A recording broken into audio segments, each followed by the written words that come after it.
Hello guys, welcome to my channel.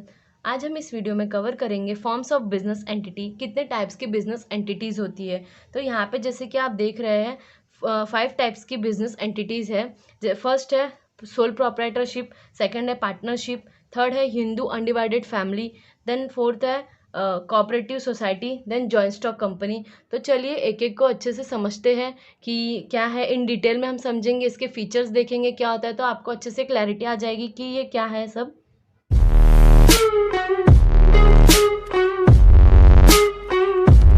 चलिए शुरू करते हैं सोल प्रोप्राइटरशिप से। सोल प्रोप्राइटरशिप जो है ये बहुत सिंपल फॉर्म और बहुत ओल्डेस्ट फॉर्म है बिजनेस करने का। तो सोल प्रोप्राइटरशिप क्या बताता है कि सोल मतलब होता है सिंगल एंड प्रोप्राइटरशिप मतलब होता है ओनर। मतलब कि ये बताता है कि यहाँ पर जो भी पर्सन है वो सिंगल ओनर रहेगा अपने बिजनेस का। तो यहाँ पे देखिए, जैसे कि सिंगल पर्सन है वो इन्वेस्ट करता है अपना ओन कैपिटल, यूज़ करेगा अपनी ओन स्किल्स एंड बिजनेस की एक्टिविटी करेगा। ठीक है, तो यहाँ पे जो भी उसकी रिस्पॉन्सिबिलिटी होगी, जो भी प्रॉफिट होगा लॉस होगा, सब उसी के हाथ में होगा। जो भी होगा उसकी रिस्पॉन्सिबिलिटी होगी, जो भी उसको प्रॉफिट होगा वो उसी को मिलेगा, जो लॉस होगा वो भी उसे बेयर करना पड़ेगा। तो यहाँ पे सोल प्रोप्राइटरशिप मतलब कि सिंगल ओनर जो है वो अपने बिजनेस को मैनेज करेगा। जैसे कि हम एग्जांपल्स देखते हैं, जैसे कि एक गड़ा इलेक्ट्रॉनिक्स है। गड़ा इलेक्ट्रॉनिक में कैसा, जो जेठालाल है वो सिंगल ओनर है अपने गड़ा इलेक्ट्रॉनिक शॉप का। आप ऐसे ही और भी एग्जांपल देख सकते हैं मार्केट में, जैसे कि ग्रॉसरी शॉप होती है, ब्यूटी पार्लर है, गिफ्ट शॉप होते हैं, बहुत सारे ऐसे फॉर्म्स हैं जो सोल प्रॉपर्टरशिप में दिखेंगे आपको।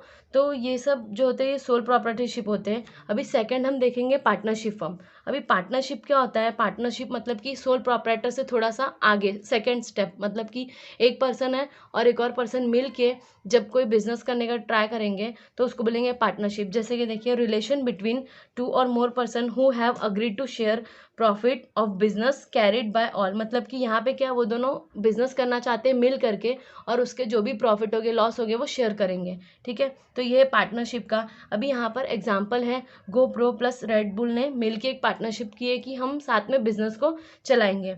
और अभी थर्ड क्या है यहाँ पर, Hindu undivided family. Hindu undivided family क्या होती है? ये भी ये तो सिर्फ आपको एग्जिस्ट ये इंडिया में ही करती है, ये एग्जिस्ट इन ओनली इंडिया में ही है।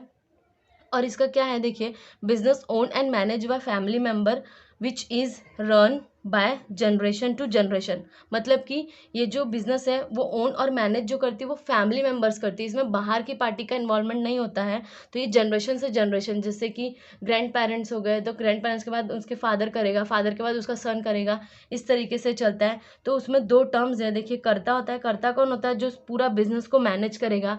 और ये को पार्टनर्स होते हैं जो उसके फैमिली मेंबर्स होते हैं, उसे बोलते हैं को पार्टनर्स। ठीक है, कर्ता जिसके ऊपर पूरी रिस्पॉन्सिबिलिटी है बिजनेस को मैनेज करने की, रिस्पॉन्सिबिलिटी है पूरे बिजनेस को रन करने की, और को पार्टनर्स पूरे फैमिली के जो मेंबर है वो। तो इसमें एक एग्जांपल है हल्दीराम, ये भी एक हिंदू अनडिवाइडेड फैमिली बिजनेस है। ठीक है, अभी थर्ड है कोऑपरेटिव सोसाइटी। कोऑपरेटिव सोसाइटी क्या होता है? ये होता है वॉलंटरी एसोसिएशन है। ये एक वॉलंटरी एसोसिएशन है जो कि कुछ लोग जो कॉमन ऑब्जेक्टिव और आइडिया शेयर करते हैं और मिलकर मिलकर एक एसोसिएशन बनाते हैं फॉर म्यूचुअल बेनिफिट्स। ठीक है, तो यहाँ पे क्या होता है, उनका सर्टेन ऑब्जेक्टिव होता है जिसको वो फुलफिल करते हैं। जैसे कि कंज्यूमर कोऑपरेटिव सोसाइटीज़ होती है, हाउसिंग कोऑपरेटिव सोसाइटी होती है। इसका प्रिंसिपल क्या होता है?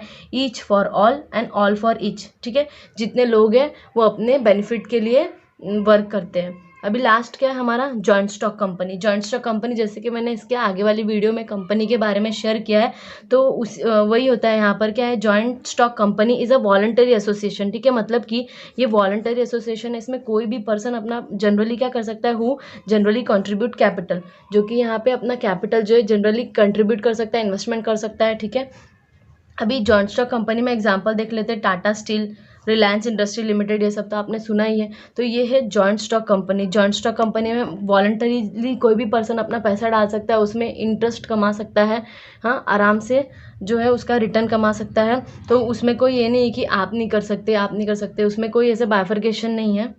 तो ये था हमारा फॉर्म्स ऑफ बिजनेस एंटिटीज़। अभी हम इसके फीचर्स देखते हैं। तो चलिए एक एक करके इसके फीचर्स को देखते हैं। सबसे पहला है सोल प्रोप्राइटरशिप। जैसे कि हमने आगे मीनिंग देख लिया, तो अभी हमको फीचर पढ़ने में बहुत इजी लगेगा। तो सबसे पहला है इंडिविजुअल ओनरशिप, ठीक है। अभी जैसे कि वो पर्सन अकेला है, ठीक है, तो सारी इंडिविजुअल जो भी उसकी ओनरशिप रहेगी, मैनेजमेंट रहेगी, रिस्पॉन्सिबिलिटी रहेगी, सब उसके ही पास रहेगी, ठीक है। यहाँ पर सेकंड क्या दिया हुआ है कि no sharing of profit and loss. अभी वो अकेला पर्सन है, तो वो प्रॉफिट एंड लॉस किससे शेयर करेगा? जो प्रॉफिट हुआ वो उसका ही है, जो लॉस हुआ वो उसका ही है। देन ईजी फॉर्मेशन होता है, जैसे कि मैंने आपको बताया कि ये सिंपल फॉर्म है, ओल्डेस्ट फॉर्म है, तो इसका फॉर्मेशन बहुत ईजी है, इसमें कुछ नहीं, आपको थोड़े से फंड की ज़रूरत है, आप पहले थोड़ा सा स्टार्ट कर सकते हैं, देन आपने प्रॉफिट कमाया तो आप उसको एक्सपांड कर सकते हैं, ठीक है। फोर्थ है नो लीगल स्टेटस, मतलब कि यहाँ पे जो ये पर्सन है और उसका बिजनेस है ना, वो in the eyes of law है ना, वो दोनों एक ही रहेगा, मतलब कि इस पर्सन को अलग और उसके बिजनेस को अलग नहीं देखा जाएगा। Then unlimited liability. Unlimited liability क्या होती है कि इसकी जो लायबिलिटी रहेगी ना वो अनलिमिटेड है, मतलब कि यहाँ पर जो इसकी पर्सनल प्रॉपर्टी और बिजनेस की प्रॉपर्टी है उसको एक ही माना जाएगा। अगर इसने कहीं से लोन लिया है और इसने पैसा नहीं दिया, अगर इसकी बिजनेस के जो अर्निंग्स है उससे अगर इसके लायबिलिटी फुलफिल्स नहीं होते, तो इसकी पर्सनल लायबिलिटी को भी टच किया जाएगा और उससे इसके जो भी लायबिलिटीज रहेगी वो पे ऑफ की जाएगी। इसलिए इसकी लायबिलिटी क्या है? अनलिमिटेड है, ठीक है, लिमिटेड नहीं है, अनलिमिटेड है। देन नेक्स्ट आता है लोअर कॉस्ट। जैसे कि बताया मैंने, इजी फॉर्मेशन है तो वो लोअर कॉस्ट भी बहुत कम लगेगा, उसको ज़्यादा खर्चा नहीं लगेगा, ठीक है। Quick decision. अब अकेला पर्सन है तो अकेले पर्सन को कुछ भी डिसीजन लेना है तो वो तुरंत ले सकता है कि मुझे ये करना चाहिए, कि मुझे ये नहीं करना चाहिए, ठीक है। देन फ्लेक्सिबिलिटी अच्छी होती है बिजनेस में, ठीक है। देन क्या है? Minimum government regulations. गवर्नमेंट का रेगुलेशन बहुत कम है, गवर्नमेंट ये सब बिजनेस पे ज़्यादा नहीं अपना लॉ वगैरह डालती है ताकि ये लोग अच्छे से बिजनेस कर सके। अगर ये सोल प्रोप्राइटरशिप, ठीक है, यहाँ जॉइंट स्टॉक कंपनी पे तो लगता ही है बहुत सारे रेगुलेशंस, लॉ उनको फॉलो करने होते हैं, वो ठीक है, बट अगर सोल पर्सन के ऊपर इतना सारे बर्डन डाल दिए जाए तो उसको बिजनेस करने में बहुत डिफिकल्टी फेस करनी पड़ेगी। तो ये है सारे सोल प्रोप्राइटरशिप के फीचर्स, ठीक है। अभी हम देखते हैं पार्टनरशिप के क्या क्या फीचर्स है। तो सबसे पहला है अग्रीमेंट। तो पार्टनरशिप में जो पर्सन्स रहेंगे उनके बीच में अग्रीमेंट होगा, ठीक है। अग्रीमेंट जो होता है उसे बोलते हैं पार्टनरशिप डीड। पार्टनरशिप डीड में लिखा होता है कि जो भी इनके मतलब कि इन्होंने कितने कैपिटल्स लेके आए हैं, देन इनका जो भी प्रॉफिट शेयरिंग रेशो होता है वो सब उसमें ही लिखा होता है। देन लॉफुल बिजनेस हो जाता है, अगर ये रजिस्टर्ड हो जाती है तो लॉफुल बिजनेस है, इनको इलीगल मैनर में काम नहीं करना। देन लायबिलिटी जो होती है उसकी अनलिमिटेड होती है, ठीक है, अनलिमिटेड होती है, जैसे कि यहाँ पर सोल प्रोप्राइटरशिप का था वैसे इसका भी होता है। बट यहाँ पे क्या होता है? जॉइंटली एंड सेवरली लायबल, मतलब कि मैं बताती हूँ इसका अच्छे से एक्सप्लेन करती हूँ आपको कि यहाँ पे समझिए ये दो पर्सन है, ठीक है, इन दोनों ने पार्टनरशिप किया, इसने कुछ भी कांड करके आया, ये मतलब कुछ भी अगर इसने डिफॉल्ट करा है तो उसका जो भी बर्डन है तो ये तो लायबल होगा ही, बट है ना यहाँ पे जॉइंट एंड सेवरली लायबल है, तो इसके लिए जो लायबिलिटी है ना वो मतलब अगर ये पर्सन को नुकसान हुआ है तो ये इससे भी ले सकता है और इससे भी ले सकता है, ठीक है। तो यहाँ पे क्या है कि jointly and severally partners liable होते हैं। अगर इसकी वजह से बिजनेस में इस पर्सन की वजह से लॉस हो रहा है तो जिस पर्सन को लॉस हुआ है वो दोनों से डैमेज क्लेम कर सकता है, ठीक है। इसका लायबिलिटी यही होता है कि अनलिमिटेड है, जॉइंटली और सेवरली लायबल होते हैं। देन रजिस्ट्रेशन कराना कंपलसरी भी है और नहीं कराया तो भी चलता है, ठीक है। Then sharing of profit and loss. अभी यहाँ पर तो अकेला था तो यहाँ पे no sharing of profit and loss था, बट यहाँ पे जो है पार्टनर्स वो शेयर करेंगे। गाइस हमको अगर इसको अच्छे से समझना है तो इसको कंपेयर करेंगे ना तो इजीली आपको समझेगा कि अच्छा इसमें ऐसा होता है, इसमें ऐसा होता है, ठीक है। तो डिसीजन मेकिंग होता है। अभी डिसीजन मेकिंग भी इसमें अच्छा ही होगा क्योंकि यहाँ पर एक पर्सन था तो एक से भले दो पर्सन है तो दो और अच्छे से डिसीजन ले सकते हैं, ठीक है। देन फ्लेक्सिबिलिटी भी अच्छी होती है। जॉइंट ओनरशिप एंड मैनेजमेंट होता है, ठीक है। ओनरशिप एंड मैनेजमेंट यहाँ पे एक पर्सन के पास था, यहाँ पे जॉइंटली और दो पर्सन के हाथ में, तो जॉइंट हो गया ओनरशिप भी और मैनेजमेंट भी।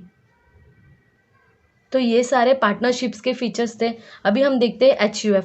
तो जैसे कि मैंने बताया था कि एग्जिस्ट करता है इन इंडिया ओनली, ठीक है, तो इसका ये वन ऑफ द फीचर्स ही हो गया। देन मेंबरशिप की नो लिमिट है, जितने मेंबर्स हैं आपके फैमिली में उतने बन सकते हैं, ठीक है। देन मैनेजमेंट किसके हाथ में? यहाँ मेंबरशिप की बात हो रही है, यहाँ मैनेजमेंट की बात हो रही है। मेंबरशिप में there is no limit, but management किसके हाथ में होता है? कर्ता, सोली रिस्पॉन्सिबल करता ही है, ठीक है। को पार्टनर तो उसके मेंबर्स होते हैं, ठीक है। अब प्रॉफिट शेयरिंग जो भी रहेगा वो मेंबर्स और कर्ता अपने में बांट लेंगे। देन क्विक डिसीजन होता है, कर्ता ने डिसीजन लेना है, पार्टनर्स जो भी इसके को पार्टनर्स हैं उनसे पूछ के इजीली कर सकते हैं। देन गुड क्रेडिट स्टैंडिंग, ठीक है, ये एंजॉय करते हैं गुडविल क्या होता है? रेपुटेशन बिजनेस का, आपके बिजनेस के मार्केट में कितनी अच्छी रेपुटेशन है वो होता है, तो इसकी गुड क्रेडिट स्टैंडिंग होती है। Then no separate legal status, इसमें भी कैसा यहाँ पे मैंने बताया था कि ये जो पर्सन है और उसका बिजनेस है, इन दोनों के बीच में सेपरेट नहीं है, ये in the eyes of law दोनों को एक ही माना जाएगा, दोनों को अलग नहीं माना जाएगा, ठीक है। तो ये थे हिंदू अनडिवाइडेड फैमिली के फीचर्स। अभी हम देखते हैं कोऑपरेटिव सोसाइटी का। कोऑपरेटिव सोसाइटी जैसे कि देखा था हमने इसके मीनिंग में कि वॉलंटरी एसोसिएशन होता है। वॉलंटरी एसोसिएशन में लोग मिल करके कॉमन ऑब्जेक्टिव से अपने जो भी इनके म्यूचुअल बेनिफिट्स रहेंगे वो शेयर करते हैं। तो इसका रजिस्ट्रेशन जो है कंपलसरी है, ठीक है। तो ये इसका सेकेंड फीचर हो गया। थर्ड हो गया कि सेपरेट लीगल एंटिटी। जैसे हम आगे देखते हैं कि इसकी जो लीगल एंटिटी रहेगी वो सेपरेट नहीं रहती है, ठीक है, दोनों को एक ही मान जाएगा। बट यहाँ पर सेपरेट लीगल एंटिटी है, ठीक है, इधर और इधर इन दोनों के बीच में सेपरेट लीगल एंटिटी है, मेंबर्स और इसको जो कोऑपरेटिव सोसाइटी रहेगी। देन लिमिटेड लायबिलिटी है यहाँ पे हमने देखा अनलिमिटेड है, यहाँ हमने देखा अनलिमिटेड है। यहाँ पे जो इसके मेंबर्स रहेंगे उनकी लायबिलिटी लिमिटेड है। देन इक्वल वोटिंग राइट्स दी जाती है। हमने देखा था कि each for all and all for each. तो यहाँ पे मेंबर्स अगर कोई डिसीजन लेते हैं तो इनका वोटिंग राइट जो है वो सबको इक्वली रहता है कि हमको ये करना चाहिए नहीं करना चाहिए, जो भी इनका डिसीजन जिसके लिए भी इनको वोटिंग की ज़रूरत पड़ेगी, ठीक है। और इनका मोटो क्या है, सर्विस मोटिव रहता है, ठीक है। कोऑपरेटिव सोसाइटी जो होती है वो अपने मेंबर्स को बहुत सारी सर्विस प्रोवाइड करती है। जैसे कि हमने देखा था कि कंज्यूमर कोऑपरेटिव सोसाइटी थी तो वो क्या करती है, अपने कंज्यूमर्स को लो रेट पे गुड्स प्रोवाइड करती है। देन नेक्स्ट पॉइंट है मैनेजमेंट। जैसे कि हमने यहाँ देखा कि सोल पर्सन के पास होता है, यहाँ पर पार्टनर्स के हाथ में होता है, यहाँ पर कर्ता के हाथ में होता है। वैसे ही कोऑपरेटिव सोसाइटी में मैनेजमेंट जो है मैनेजमेंट कमेटी फॉर्म की जाती है उसके हाथ में होता है। देन टैक्स कंसेशन होता है। कोऑपरेटिव सोसाइटी जो है बहुत इंपॉर्टेंट रोल प्ले करती है इकोनॉमिक और सोशल डेवलपमेंट में कंट्री के। तो गवर्नमेंट जो इनको बहुत सारे कंसेशंस देती है, एग्जम्पशंस देती है, पेमेंट जो इनकम टैक्स के इनको सर्टन लिमिट्स दी गई है कि आपका अगर टैक्स का ये लिमिट आता है तो ही आप लायबल है टैक्स पे करने के लिए, जैसे कि इनकम टैक्स हम पे करते हैं वैसे, ठीक है। तो ये था हमारा कोऑपरेटिव सोसाइटी का फीचर्स। लास्ट है हमारा जॉइंट स्टॉक कंपनी। तो कंपनी के क्या क्या फीचर्स होते हैं वो यहाँ पे दिए गए हैं। तो वॉलंटरी एसोसिएशन है, कोई भी पर्सन इसका मेंबर बन सकता है, there is no restrictions.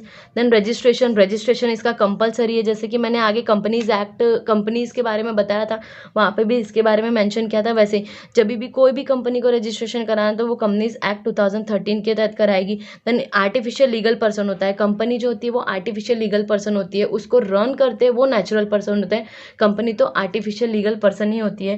Then separate legal entity, ठीक है। तो कंपनी और उसके मेंबर्स अलग होते हैं, ठीक है, सेपरेट लीगल एंटिटी होती है। जैसे ही कंपनी रजिस्टर हो गई उसको एक सेपरेट लीगल एंटिटी का एग्जिस्टेंस मिल जाता है। लिमिटेड लायबिलिटी होती है मेंबर्स की, जितने के लिए मेंबर्स लायबल है उतने ही उनकी लायबिलिटी होगी, ठीक है, limited liability. Then transferability of shares, मैंने शेयर्स खरीदे मैं किसी को भी बेच सकती हूँ, इजीली ट्रांसफरेबिलिटी होती है। देन परपेचुअल सक्सेशन मीन्स अमर, ठीक है, कंपनी जो है वो अमर रहती है, ठीक है। कंपनी के कितने भी एम्प्लॉयज़ आए गए कुछ भी हो कंपनी को, बट कंपनी में मेंबर्स आए, डायरेक्टर्स आते जाते, पर उससे कंपनी को कोई इफेक्ट नहीं होता। कंपनी को जब तक आप वाइंड अप नहीं करते हो, बंद नहीं करते हो, तब तक कंपनी का परपेचुअल सक्सेशन रहता है। जब आपने बंद किया तब जाके कंपनी बंद होगी, नहीं तो कंपनी ऐसे बंद नहीं होती है। देन क्या, separation of ownership and management. Ownership किसके हाथ में होता है, मेंबर्स के हाथ में, एंड मैनेजमेंट जो है वो बोर्ड ऑफ डायरेक्टर्स के हाथ में होता है, और ये होता है शेयर होल्डर्स के हाथ में। ओनरशिप मतलब जिन्होंने पैसा लगाया, मैंने एक कंपनी में पैसा लगाया, मैं शेयर होल्डर हो गई तो मैं ओनर हो गई, ठीक है, ओनरशिप मेरे हाथ में है। उसको मैनेज कौन करता है, बोर्ड ऑफ डायरेक्टर्स। तो इधर सेपरेशन है इन दोनों के बीच में। देन मेंबरशिप की जैसे कि लिमिट थी कि प्राइवेट कंपनी है तो 7 मेंबर्स चाहिए मिनिमम, और पब्लिक कंपनी है तो चाहिए 2 चाहिए प्राइवेट कंपनी के लिए और 7 चाहिए पब्लिक कंपनी के लिए।